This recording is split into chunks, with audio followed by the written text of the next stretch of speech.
অন্যের পুকুর দখল করে পুকুরে থাকা কয়েক লাখ টাকার মাছ লুট করে নিয়ে গেছেন ইউনিয়ন বিএনপির নেতা নুরুল ইসলাম ও মাহফুজুর রহমান শিমুল। এরপর 15 থেকে 20 জন সন্ত্রাসী নিয়ে সেই পুকুরে নিজেদের নামে সাইনবোর্ড ঝুলিয়ে দেন তারা, এমন অভিযোগ ভুক্তভোগীদের। আর এসব অভিযোগের বিষয় জানতে সাংবাদিকরা বিএনপির নেতা অ্যাডভোকেট মাহফুজুর রহমান শিমুলকে কল করলে তিনি জানান, 5 আগস্টের পর লিজ বলতে কিছুই নেই। আপনারা দেশের হাবভাব বুঝেন না? থানা পুলিশ সারাদিন বসে থাকে আমাদের জন্য। জানেন আমি কে? আওয়ামী লীগ আমলে অনেক মামলা খেয়ে অনেক ক্ষতি হয়েছে, এখন সেগুলো উঠাতে হবে। আজকেই পোলাপান পাঠিয়ে তুলে নিয়ে আসবো। 5 আগস্টের পর লিজ আছে নাকি বুঝেন না? দেশের বাবু বুঝেন আপনারা, থানা মানা ইসি বুঝেন না, দিন বেশি বসে কাম করলে এখন সেইটি আছে না লিজ মিস, ও থাকা পারবো না। ও যেহেতু সাংবাদিক পাঠাইছে আমার কাছে, ওর বন্ধ থাকা। আমি আপনি সাংবাদিক না আপনার বলে দিলাম, আমার রেকর্ড করেন, আপনি আমার পেলেন নামি কেনা, আপনি রেকর্ড করেন, যা মতো তাই করেন। ওরা তাতে শিমুলে যায় আসে না। 16 বছর বিএনপি করছি, 9টা মামলা খাইছি, যাবজ্জীবন সাজা হয়েছে, বুঝেন না এই কথাটা? আওয়ামী লীগের টার্মে বিএনপি করে বহু ত্যাগ শিকার আছে। ও 1 নম্বর ওয়ার্ডের সভাপতি এখনো থাকে দেশে, ও থাকা পারবো না। একটু বড় অর্ডার দিতে দিচ্ছেন পোলাপানতে এমনি থাকে।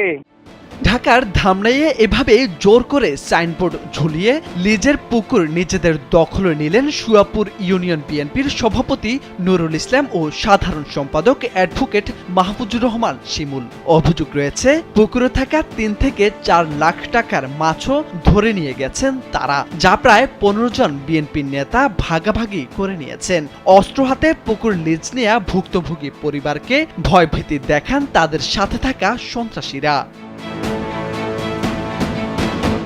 সূত্র জানায়, উপজেলার সুয়াপুর ইউনিয়নে দেলতা মৌজায় প্রায় 250 শতকের একটি পুকুরে দীর্ঘ 10 বছর ধরে মাছ চাষ করেন সজীব মিয়া নামের এক যুবক। সজীবের বাবা মজিবুর রহমান 2 নম্বর ওয়ার্ড আওয়ামী লীগের সভাপতি।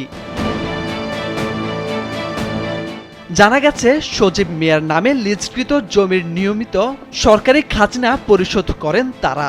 এছাড়া ব্যক্তির মালিকানা জমির মালিকদের সাথেও স্ট্যাম্পের মাধ্যমে চুক্তি করে তাদের ভাড়া বাবদ টাকা দেয়া হয়। কিন্তু চলতি মাসে ওই জমিতে বিএনপি নেতারা 15 জনের নামে সাইনবোর্ড বসান এবং ভয় দেখিয়ে তাদের এলাকায় যেতে দিচ্ছেন না বলে জানান ভুক্তভোগী।